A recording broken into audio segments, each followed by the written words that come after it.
And we are live on the United Public Radio Network, UPRN 107.7 FM New Orleans, and 105.3 FM on the Gulf Coast. How cool is that?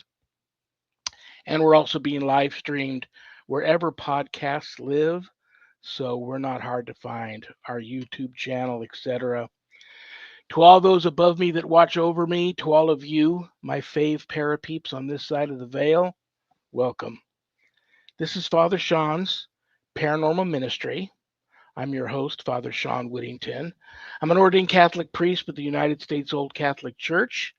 I'm the abbot for the Old Catholic Benedictines of Immaculate Mary, a team member with Society of St. Benedict, and co-founder of GhostBegone.biz. And yeah, I'm that guy on Eli Roth Presents The Legion of Exorcists on Travel Channel, which is currently streaming everywhere if you haven't caught it yet. So, on that note, if there's anything you want to know about my wife and I and our ministry work, go to our website, www.ghost-b-gone.biz, and you'll find a lot of cool things there to see if you go to visit. Both my books are there, God, Ghosts, and the Paranormal Ministry, and God, Ghosts, and the Paranormal Ministry 2. It's very, very cool. You've got a plethora of options in purchasing the books. They're a little less expensive on Amazon, and they also come available in an audio version. That's awesome. But if you buy them off the website, they leave my office here. I autograph them, and they come to you enclosed in a beautiful house blessing kit. So how cool is that? You never know when one of those are going to come in handy. But the beautiful thing about getting them off of the website is that part of the proceeds of every sale of every copy of my books off the website goes to support stjude.org and the ASPCA. How cool is that? You get to help some of the neediest children on the planet and the animals too. What else is there? My online course is there. It's a 12-week online college level course, Introduction to Spiritual Warfare, taught by yours truly.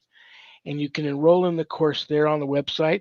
Or if you'd like more information about the course before making that type of commitment, you can reach out to me and we can talk and see if it's the right course for you. All my students who graduate the course get a stunning diploma, certificate of completion suited for framing, along with some other very special blessed items that you can only get from yours truly. There's also a place on the website where you can make an appointment to speak with me about your spiritual issues. But the most important thing, brothers and sisters, nobody knows better than yours truly how tough things are out there. But if you're visiting the website and you notice the donate button and you're able to do so, click on it and send my ministry in a small donation. I promise you, it'll be appreciated from the bottom of our hearts. And trust me, we'll put it to good use. So that's my song and dance. Today's a very special day. It happens once a month. It is called First Fridays with Father Shawn and Annette. And you all are the guests. We're going to be taking questions from the live chat room, and I'm going to be buried in the mailbag, buried in the prayer urn, talking about anything you guys want to talk about. Annette always has things she'd like to ask me, and vice versa. And we're just going to have fun today. So, without further ado, I've known her a long time. I love her. I respect her. She's super cool. A lifelong paranormal experiencer in her own right. She's the owner of Stellium Books. She's my publisher. So, if you're thinking about writing a book, reach out to her. Please give a big, warm paranormal ministry family welcome to my co host, Annette Munich. Hi, Father Shawn. Hi, everybody. Hello, New Orleans. Very glad to be here. Excited, to do another one of our open mics. These always become very, very interesting. And we have people filling up in the chat room. Some of our familiar faces are here, so we will be taking some questions. But before we get started with that, I would be really interested, and I think the audience would also be interested in hearing about your retreat and also becoming ordained an abbot. Recent Well, let me developments. That's where he was last Friday. Recent developments. Well, let me start by saying happy May Day, one day late. Did you have a happy May Day and did you find a maypole to dance around? Uh, kind of forgot about all that, but it How was about it was also National Day of Prayer yesterday? Did you say your prayers before you went to bed? every day. I knew that you did. Well, very cool. Yeah, I was. We played a replay last week, which was a very popular replay. I think our numbers came in at about 127,000 plus Oh, live nice. listeners, and that doesn't count the people that come in. They can't listen live, and they come in later and Right. check out the archive. So that was wonderful. A very heartfelt thank you to all of you that tuned in for a you and Michelle DeRoche picked a really great replay from early on when we started doing this That show. So that was was a big hit. that was Morgan Nuts, and I picked that myself. Good for And you. she said, kind of, pardon me. She said, kind of go back, a little bit far into last year and choose something that hasn't been recent and maybe people missed it, didn't see it. And Morgan Knudsen came on. That was another time you were gone for being sick. And she's on Travel Channel, well, Discovery now because they moved a lot of the shows over to Discovery. Haunted Hospitals, Paranormal 911. And she does a podcast. So I invited her co-host on, and he's an author, and his name's Michael Brown. And it was a really good discussion, a really nice discussion. So Very, um, very cool. I'm glad that people tuned in for it because I thought there was a lot there. Excellent. I've seen that episode. It's wonderful. You did a great job. Thank you for filling in for me that Thanks. Friday. And you're welcome anytime I have something to do or I'm sick or whatever the case may be. If I can't be here, you're more than welcome to And um I had my own show, and I'm not really afraid to do it, but I never had to be my own sound person. I never had to do the controls. All I had to do was show up and talk. So even though I got shown how to do it last August, um, I feel like I might need someone to sit with me. I can do that with you sometime. Okay. Otherwise than that, yeah, the retreat. Let me start by saying I want to give a big shout out and a thank you and you all know who you are. Most of you have already reached out to personally, but I want to give a big shout out and a thank you to all of the United States Old Catholic Church parishioners and supporters that supported the retreat and sent in lots of donations and helped us make it happen because it was dicey. It's not cheap to put on these retreats. Right. Everybody has to travel in from, you know, different corners of the United States and so forth. But and the place, Todd Hall Retreat Center in Columbia, Illinois, beautiful place. It's not cheap to rent that place for 4 days, but we made it happen, and it's due solely to all our loyal parishioners that all came through with a lot of donations. So a heartfelt thank you to all of everybody that's did did anything to help support us and make sure that retreat went off. It was like it always is. It's my second year there in a row. The year before that, we were in Indiana when I became an ordained deacon, and we were also there for Reverend Mother's um, wedding. So that was a wonderful experience. But Todd Halls, you're in God's country. I mean, you hear people throw that out all the time, but really you are out there in the country, and I Yeah. don't, that I live here in Las Vegas. We don't have country out here, so it's you're definitely in God's country. It was a wonderful experience. A lot of special people showed up for this retreat because we were ordaining our current at that time abbot Father Tommy to the presbyterate, becoming a bishop, and also ordaining Reverend Mother to the presbyterate, ordaining her to become a bishop. So we had three other bishops fly in to help Bishop Long ordain them.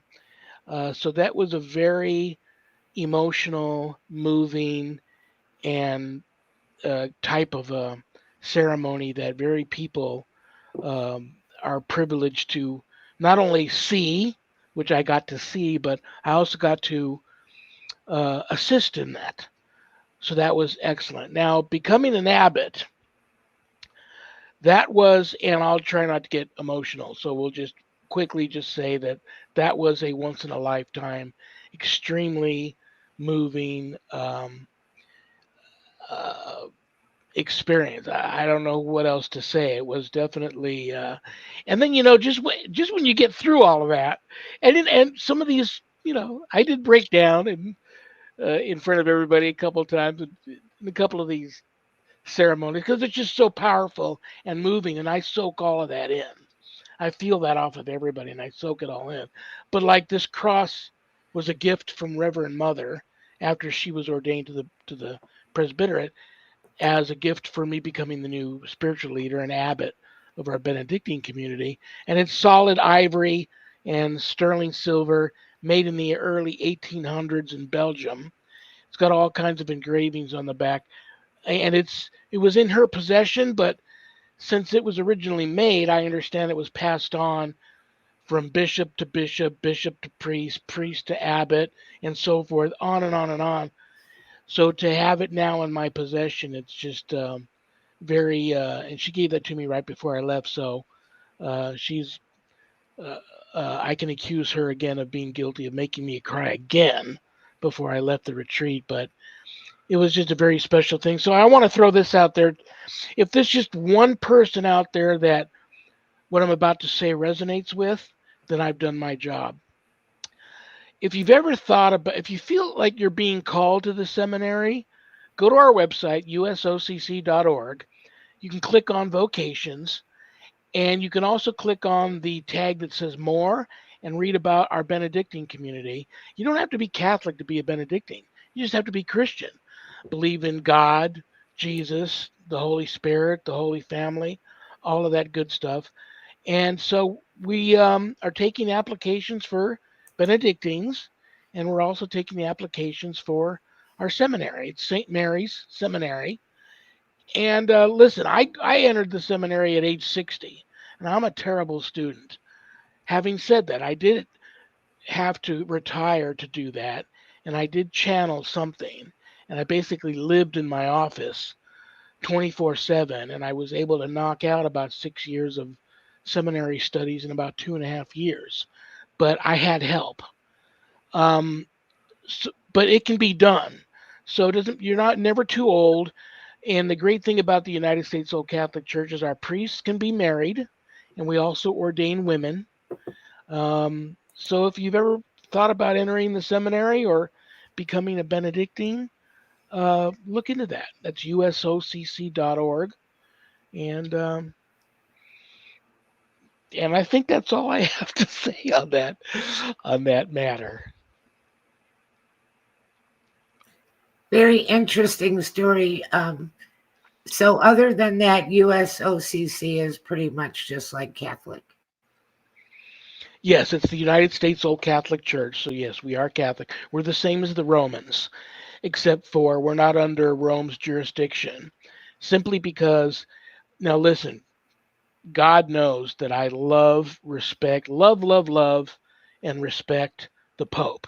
In fact, I've been glued to EWTN since Pope Francis died, waiting to see that black smoke turn into the white smoke, see who the next Pope is. But they believe the Pope is the head of their church and that the Pope is infallible. Old Catholics, we recognize God as being the head of our church. Like I said, we love and respect the Pope, but we recognize him as just being a man, therefore he's fallible. So that's the main difference, but we are sacramental, so we have baptism, confirmation, confession, mass, communion, all of that.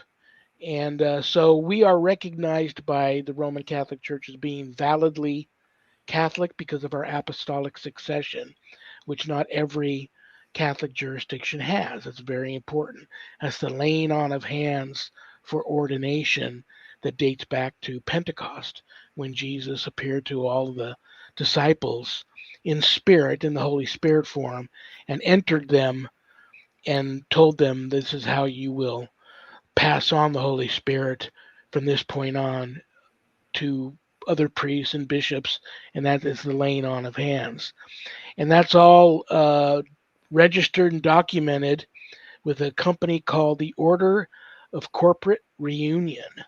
If you don't know what that is, you can look that up. That's a worldwide recognized organization that's been tracking that and keeping tight records of apostolic succession since back in St. Peter's time. Bishop Long, his paperwork, he's got like 170 plus paper documentation of his apostolic succession going all the way back to St. Peter, and now I'm on that paperwork. So that's very, very special. And so I that's thought the that big. was good to ask so that people, I mean, I thought maybe that would be something other people might be curious about. And also something to bring up because Pope Francis just died. So now, we're praying for a really good person to be elected into the Absolutely. papacy. And Absolutely. so that's really important. Yes, it is. So, yeah, so in order to enter the seminary for USOCC, St. Mary's Seminary, you have to be Catholic. But you don't have to be Catholic to become a Benedictine.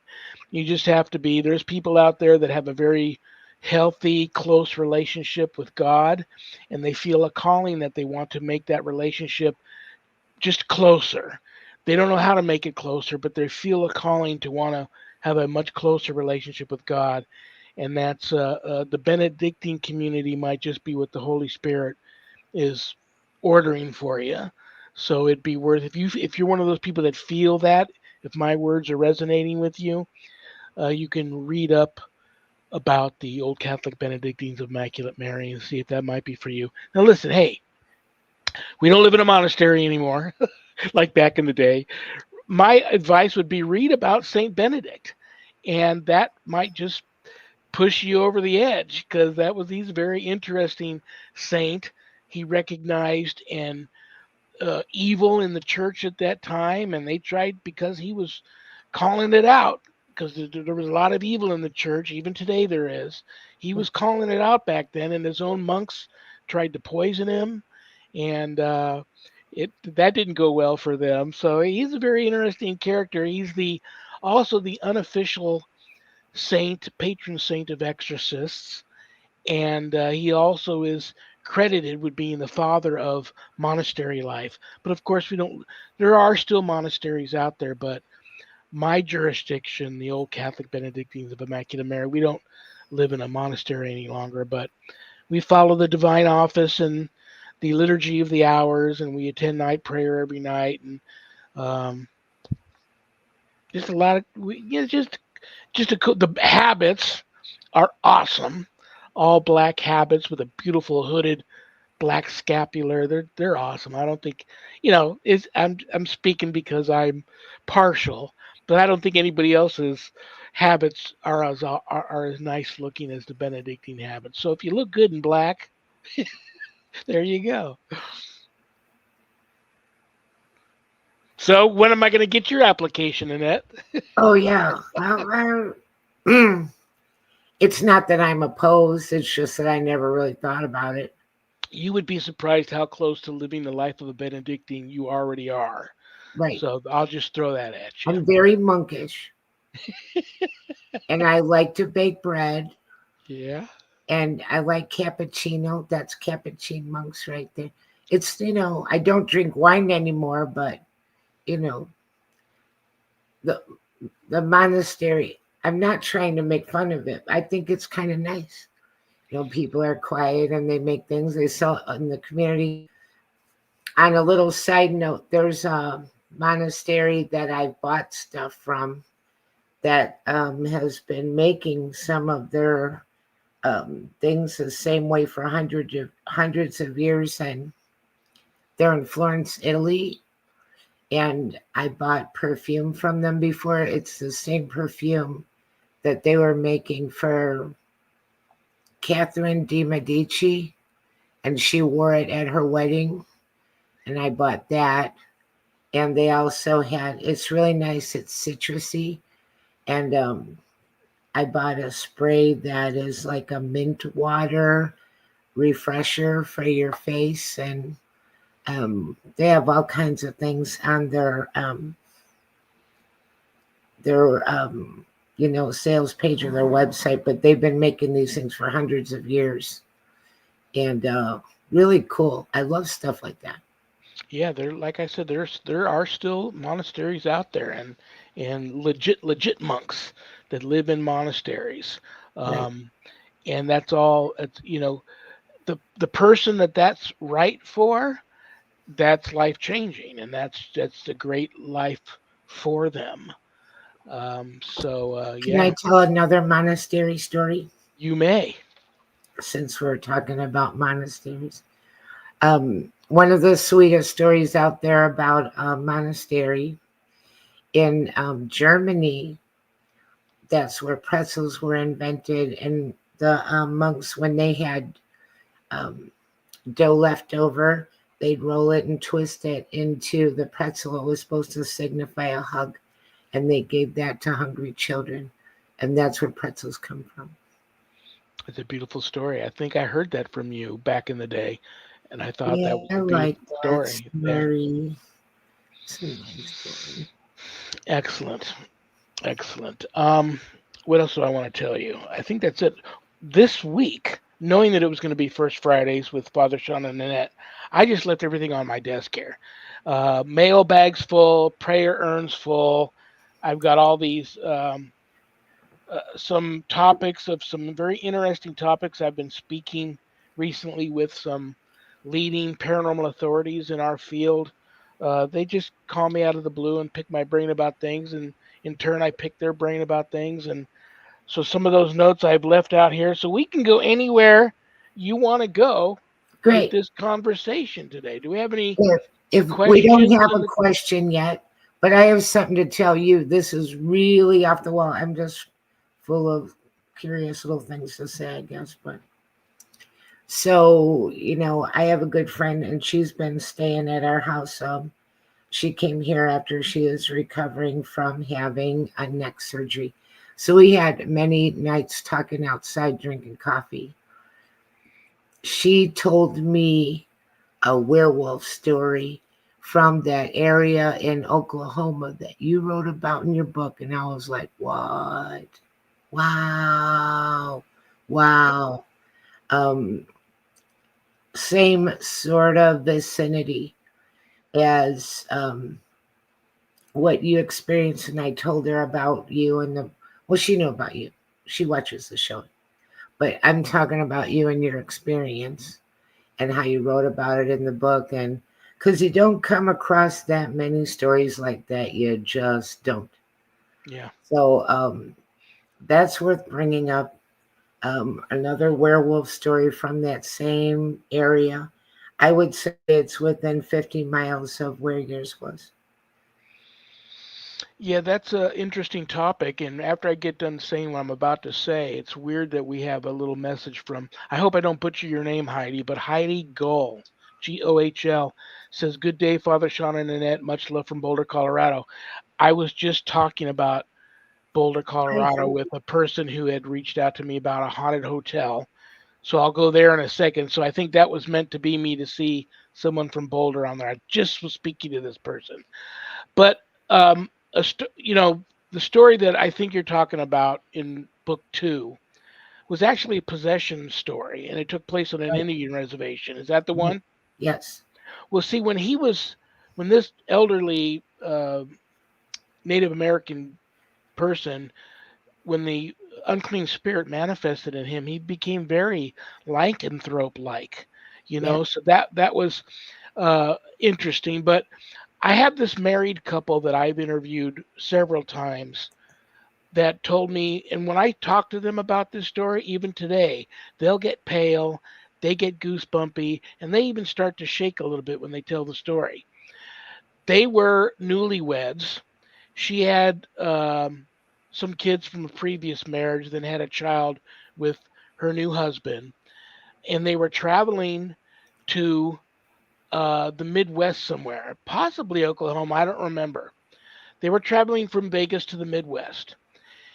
They were taking the back roads, and they were on this road. They said the last town they went through was about an hour behind them, and they had about another hour to go to the next town. They're out in the middle of nowhere. It's like a two-lane country road. And they notice about 50 yards ahead of them, like a cow on the side of the road. And they know they better slow down because you don't want to hit a cow. But two, it never fails. Whenever you get, why the animals wait, and this is broad daylight now, right when you get up to these animals, they want to dart across the road. They wait. I don't know what that's all about. So it's almost, if there's not any oncoming traffic coming, it's almost worth to really slow down, get on the other side of the road, and pass slowly, because sure enough, they're going to dart in front of you. Mhm. Well, they didn't think nothing of it. They got up to to this animal, and all of a sudden, I want to say close enough to where they could recognize it wasn't a cow. This thing stood up, turned around, and they described it as being a very large, hairy, naked man that had a snout. Uh, And just like just like what I was just saying, right before they were almost there, it was so frightening that the husband never even let up on the gas. In fact, he floored it a little bit, and sure enough, in like two steps, it darted across the road in front of them and wow. off. And they never even discussed it. They just kept driving. It was so frightening to them that they never even discussed it amongst themselves. They got to their destination, spent the weekend or a week or so with family. Then it was time to head home. And late that night, before the morning came when they were going to head home, the wife says to him, I want to talk about what happened to us on the way here because I don't want to go home the same way we came here. Right. And they ended up opening up to each other about what happened. And they ended up taking a road back home that took them days off of the course. And they got home many days later than they were supposed to get home just so they wouldn't have to drive home that same route. So, you know, um, I want to lean more. You know what? People talk about the dog man. Definitely not Bigfoot. Bigfoot doesn't have a snout. And Bigfoot is usually doesn't look like a large hairy man. They even said mangy, large naked hairy man who was kind of mangy looking, and he had a snout. The husband, interestingly enough, said he saw an old movie a long time ago called The Island of Dr. Moreau, and he said it looked like those half man, half animal kind of creature thing. Neither one of them ever said werewolf, but the description is very werewolfishy sounding. Right. But I think a werewolf would seem more wolf in appearance mixed with man than vice versa. But they distinctively said large, hairy, naked man, mangy in appearance with a snout. That's scary, Yeah. especially if you're out in the middle of nowhere. You've got Right. three young kids in the back of the car napping. I mean, who knows what could have gone wrong in that Right. situation? And that is very frightening. Right. And for them to not talk about it then and to wait like a week or so before even talking about it the night before they head home, and then both of them agreeing to decide to completely take a different route home that took them days off of their course. That I legitimately felt these people were being honest with me. And the only reason why they even reached out to me was they continued to have night terrors about it and continued to be very upset about what it was they saw. And they needed to speak with somebody, whether it was me or someone else. They needed to speak with somebody to get to get that off of them. It was like a real monkey on their back, them having this experience and not having shared it. So I felt honored that they shared it with me, and it was listening to them talk to me about it was very frightening. There's just so many interesting stories and experiences out there, and um, like I say, there's no way to know that every single one of them is accurate and true. I'm very sure that the great preponderance of them are. And um, the world of cryptozoology, that is just all kinds of fascinating. And they're always getting different kinds of reports and accounts. And I would think that would probably count as a crypto, or someone could say that it's a cryptoid. I like you're saying, it seems kind of like werewolfy, but not the way you would think a werewolf is, but then the way Hollywood would portray something like that, is not going to necessarily be anything accurate. But just really interesting about stories like that. And then she was talking about skinwalkers, and we had Jim Segala on from Skinwalker Ranch and all the stories from out there. But, just a lot of really creepy stuff. Absolutely. And, they're shapeshifters, things that could look like one thing and then look like another thing. And it's all very, very interesting. Always more questions than answers. Well, before I forget, I'll real quickly tell you what Boulder, Colorado, in addition to Heidi being here and being from Boulder, what it Hi, has to do with Heidi. a gentleman. I know people that love the movie The Shining are probably going to get a little upset with me for saying this. First of all, I love the movie, although we know That's now, one of my favorite movies. yeah, what we know now is that uh, Stephen King didn't like Stanley Kubrick's adaptation of his novel. He swore one day he would do a legitimate remake of his novel, which he did. A lot of people didn't see it, but it was a 3 night miniseries on TV starring Rebecca De Mornay, I believe, Oh, and the guy that played the younger brother on Wings, that TV show. I loved that the 3 night miniseries that was done right to the way King made his novel. I loved that. We all know now that King stayed in Boulder, Colorado at the Stanley, I believe it was, but he's the first to admit he never said the stuff did or didn't happen. But he did admit that at the time he was struggling, greatly struggling with substance abuse, alcoholism. He was stuck in this hotel during a blizzard. So who knows? Um, but somebody reached out to me. A lot of people don't know that the outside hotel in that movie was the a different hotel, and the inside of that hotel was also just a couple of shots was another hotel, but most of that was a set, wasn't a real hotel. But the one that's shot on the outside is also very haunted, and that's called, I believe it's Timberland Lodge on Mount Hood. And somebody just stayed there and reached out to me about their experience, and this person is not into that at all, but reached out to me. So I've been having, oddly enough, discussions with a lot of people about um, the connection between haunted hotels and why are hotels so haunted, portals, are they real or are they not? And when you talk about portals, things like mirrors and why many people cover them up when there's a death in the family or a death in the home. So those are some interesting topics. If any of those jump out at you, to finish my Colorado base there, but we do have a question I noticed here, and I believe it's from Camilla. you want me to pull it up for you? Here you go. Yeah, Oh, wait. She had more before that. This was the beginning of it. a murder of a woman in a submarine. I saw in a flash very clearly in my head.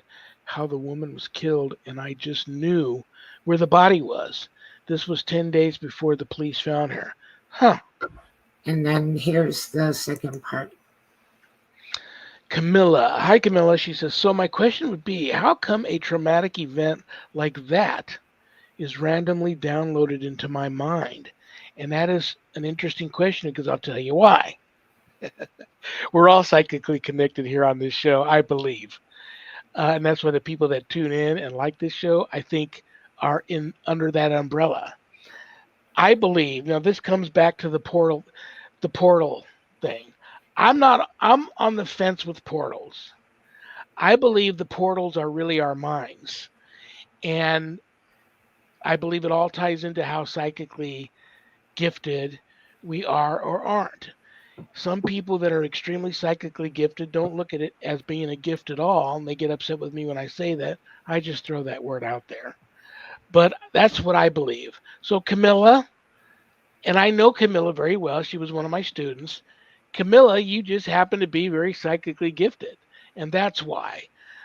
Um, I think you should continue. That is random for you to get a vision of a woman who died on a submarine, and now you know how she died and where the body is. I the police found it 10 days later, but you knew about the location of that body.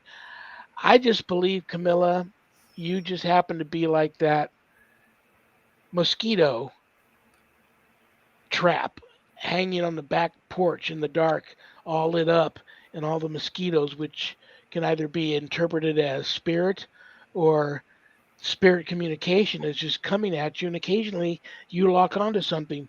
Did you get that? I'd be interested to know, Camilla, if you got that vision in a dream or if it was just a flash of a vision you got, a random vision you got while being wide awake. But Camilla, we both know that you're very psychically gifted. So why why that happened to you, I don't know. And I think it's worth you continuing to research that, find out who this woman was, and find out why you may have or not have some types of ties with this woman or with this submarine or I don't know. That's just weird. That's just awfully random. Yeah, I agree. So yeah, do that research, Camilla, and get back to me. I'd be interested to find out. Um, It's interesting too because I think that, and I always prefer the term that they used to use.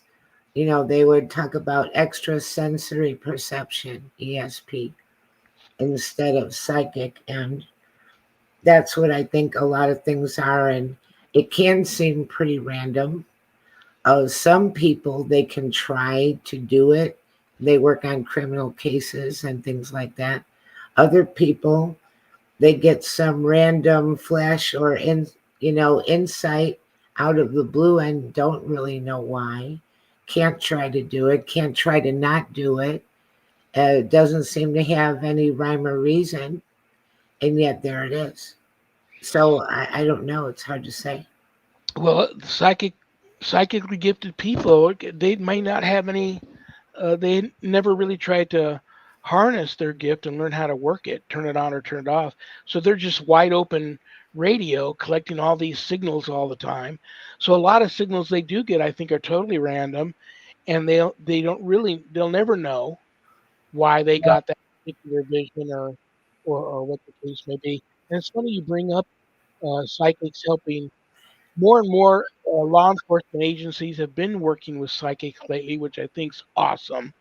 But I know a person, actually, I know two, but one of these people was a crime scene photographer and a person that would take photos of accidents where there was a fatality. They, And this person happens to also be extremely psychically gifted. So many of these people, these disembodied spirits, would latch on to them, this person, sure, and then follow them home and want to communicate with them. But this person didn't want, this is one of the people that didn't look at this as a gift, more of a curse. And so it got so bad that this person even quit their job that they were trained at doing, that they went to school at and got trained at, a law enforcement person, um, well paying job. They even quit their job to get away from being bombarded by the disembodied spirits all the time that they took photos of. So that's sad that a person It couldn't. is sad, but I could understand that. And I had a friend, it's someone that you know, but she went to classes to further develop her psychic gifts. And it turned her life into a nightmare because she didn't know how to turn it off. And I don't know how to turn it off. I don't know why it happens in the first place. So, this was a person that said that she was taking NyQuil every night so she can go to sleep, wearing one of those eye masks. And then she could even feel things around her and hear them and occasionally touch her when she's trying to go to sleep. And she said that um, she'll probably never marry again because she wouldn't want to wish that on anybody. Wow. To never have peace at night.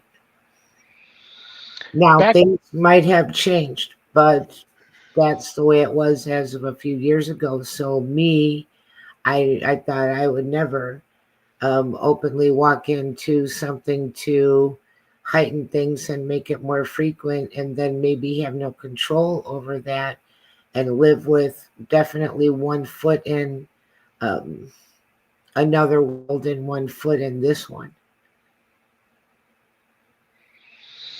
Yes.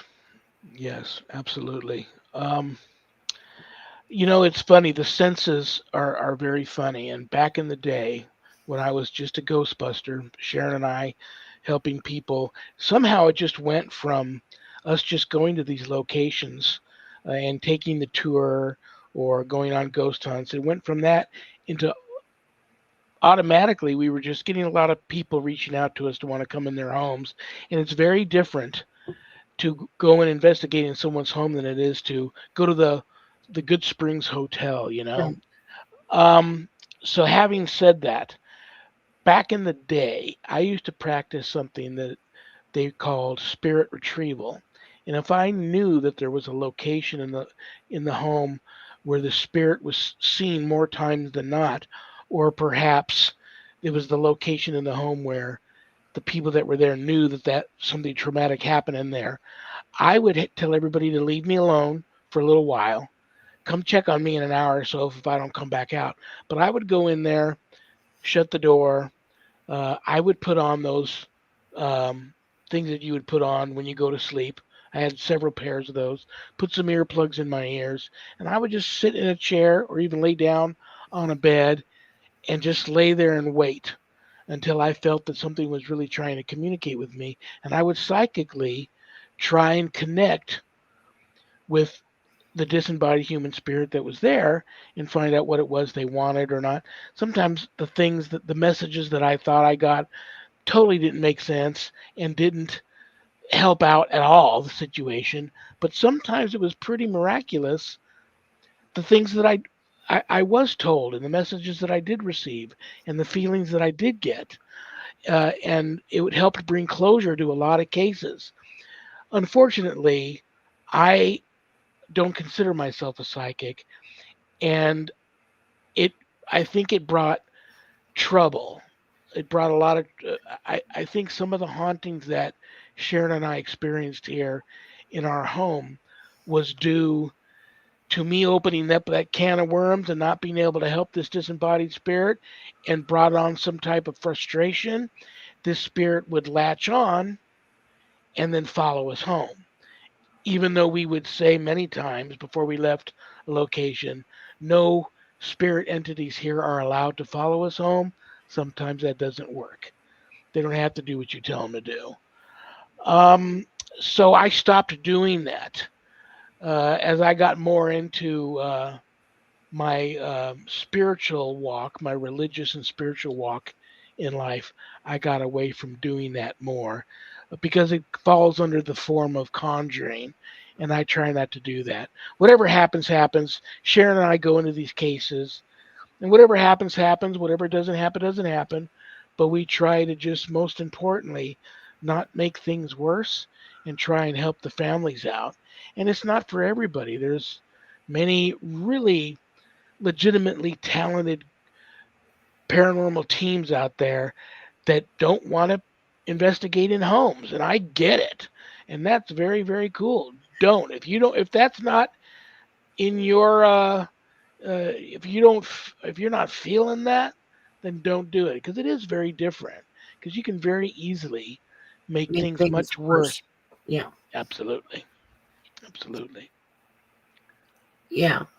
Um, Here's an interesting little side note. We're getting to quarter till, so maybe I'll keep it short. But I reached out to this couple in France that they bought an old convent. It's huge. It's like three buildings. It's enormous. So Uh-oh. I'm looking at this. They're on YouTube. They're called the Pendericks. They're on YouTube and they have a lot of videos and they're painstakingly restoring this convent. I mean, not just, fix it up a little, like refinishing the doors and just beautifully working with the chapel and trying to bring it back to life. And I was showing that to the same friend I was talking about earlier. She asked me, "What are you watching?" And anyway, so I said, "I bet that place is haunted." So then we see a video about how they're hearing all kinds of noises and some of the stuff that they're finding there. And it was interesting because it's mostly centered up in the area where the nuns had they called them cells, which we use that word for jail, but that's what they would say for your private quarters. And I sent them a message. Maybe it's because you're a man and a man wouldn't be allowed up there unless he were like a handyman and it was a daytime. A man wouldn't be allowed up there at night. They hear a lot of doors slamming and stuff like that. So, anyway, long story short, I sent them an email. I invited them to come on the show and talk about the restoration of their huge haunted convent and all the stuff that goes on there. So hopefully we get a positive response. I think that's really interesting, don't you? Oh, absolutely. And you know why they're getting, first of all, a lot of people I talk to are very surprised when they hear just how haunted many churches are, and monasteries and convents and things of that nature. Um, so I find that fascinating, and you know why they're getting, everything's starting to become more supernaturally and paranormally active, because they're doing all of this reworking of the place and Right, bringing it back to its, you know, from its past glory back to its, its right. new reborn And self, which is very, very cool. Yeah, that they would make great guests. I would love to speak with that's them. what I was thinking. So I'm hoping, even though there's a time change, and that might make it difficult for them because it might be kind of late at night. But I think in this case, they're not doing anything to really try to scare and torment them. I think they like that they're restoring everything. There's a real caring behind what they're doing, and they're taking their time. But I think it makes sense of why the shadows and the slamming doors up where the nun's sleeping rooms would be. Laura Lee's here. Hi, Laura Lee. Let me get a little help for Laura Lee. Hi, Laura Lee. Um, Camilla says, I was standing in my kitchen, not really focusing. I had read an article about the missing woman and the submarine being gone. It was brutal because I knew the body was cut up and in the water. Huh. So yeah, that opened up the can of worms for you, because you're already psychically gifted. You've read that article, and boom, there was the opening right there. That's very interesting. Infinite Three Joy says, I don't have a question, but I just want to say I wish you could organize an event so we could all meet you. That would be awesome. That would be Father awesome. Shawn and I have never even met in person. I know, doesn't it? Seems funny And I've that known you you so think long, I about can't that. even Yeah. remember when it was that I met you, but he's been in Vegas all this time. I was in Chicago and now I'm in Oklahoma. I'm a little closer. I made it from Chicago to Oklahoma. You Uh, know what's funny? She brings it up. Nobody ever reaches out. I don't know how this whole event thing works. I'll have to reach out to one or two people I know that go to a lot of paranormal events, I, paracons, I paranormal used to conferences. coordinate events. Well, nobody ever reaches out to me. People reach out to me all the time and want to know why I'm not at more events. I never really gave it much thought other than I don't know if you have to be And invited to them, but nobody you ever reaches out to me and invites me. So that's why. But I would imagine if I you went to do more get events, invited, but you could send an email that you're interested. During COVID, they really went into a sharp decline, of course, obviously, but there are a few that stay pretty strong, and some of them, even if you're not a speaker, you can go and you can get a table. You would have to pay some money, rent your spot and your table. Um, some speak, some don't speak. Some are way bigger than others. They're all different kinds of arrangements. Is that something that you might want to do? I might, I I don't really know if might. 'Cause they I have think anything about everywhere these events are at, there's people in that area that know me who it's also I hear kind from all of the time. the bigger speakers. It's kind of difficult because they usually want to have their travel and their hotel covered. So you may or may not get that. It's easier to get an event that's closer to where you live, where they don't feel like they have to put out so much money. They used to have a Paracon in Las Vegas. I don't know if they still do it anymore. We have to look it up. Oh, that's And funny. then I was just about to ask Infinite Three Joy where she was at, and she says, "Come to I Ireland."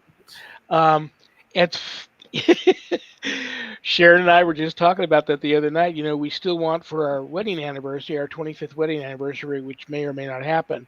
We want to organize um, uh, a trip, a group trip to Ireland, England, and Scotland. And on this trip, it's going to be not only very paranormally based and supernaturally based, the locations, but there's going to be thrown in there a lot of religious locations where at one location I can do baptisms, and at one location I can do weddings, and at one location I can perform mass and give communion.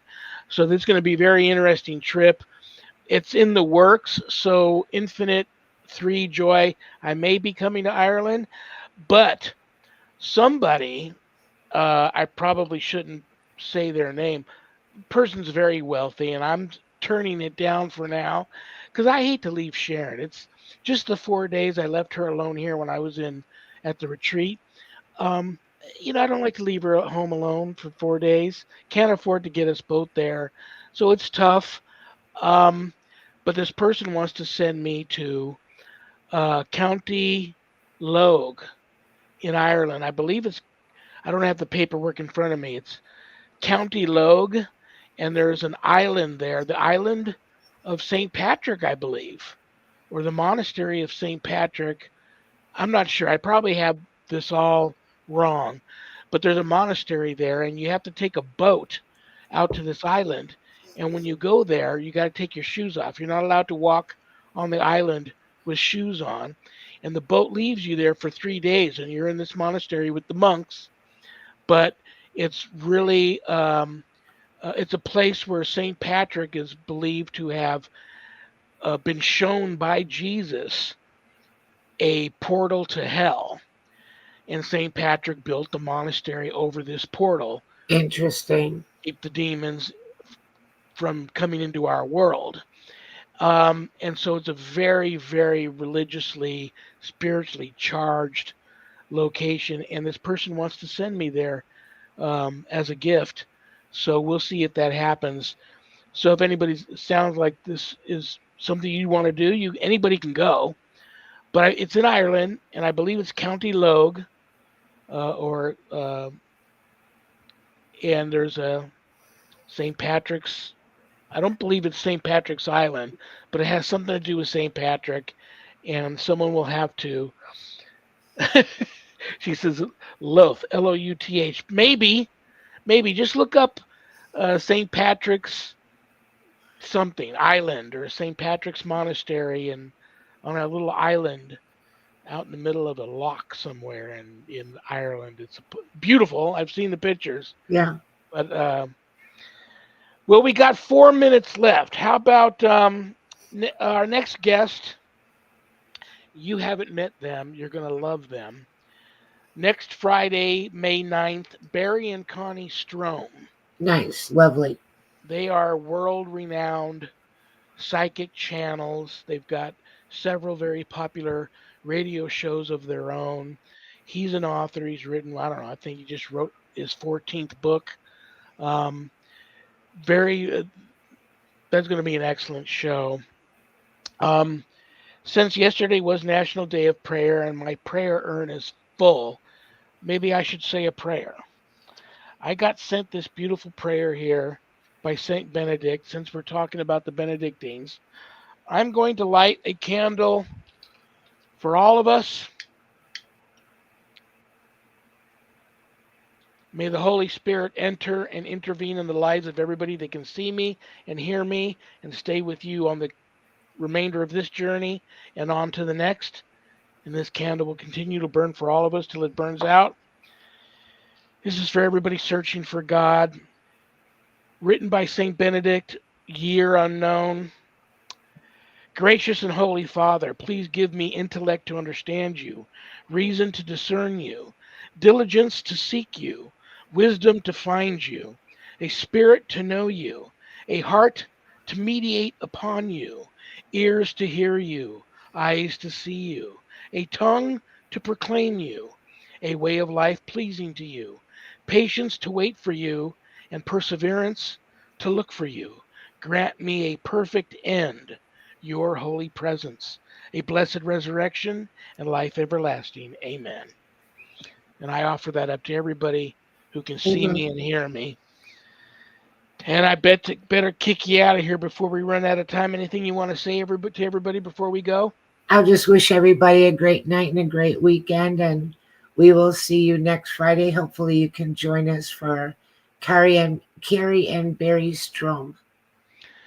Connie and Barry Strom, you're going to love them. Connie and Barry. I'm sorry. That's okay. You have a great weekend. You're on the prayer list. I'll talk to you next Friday. All right. Thank you. Bye bye. Bye bye. Annette Munich, owner of Stellium Books. I want to give a big shout out again to United Public Radio Network, UPRN, 107.7 FM New Orleans and 105.3 FM on the Gulf Coast for picking up my show. Thank you to Michelle DeRoche for making that happen and Joe Montaldo. I love you all. Thank you all for tuning in because I don't have a show without all of you. You know that. Remember, we may have done what the devil said we did, but we are not who the devil says we are. Good night, Danny. Good night, Jack. Good night, Dog. Good night, Harold. Rest in peace. Good night, Ernie. Good night, Bill. Good night, Dan. I love you all. God bless you all in the name of the Father, and the Son, and the Holy Spirit. Peace.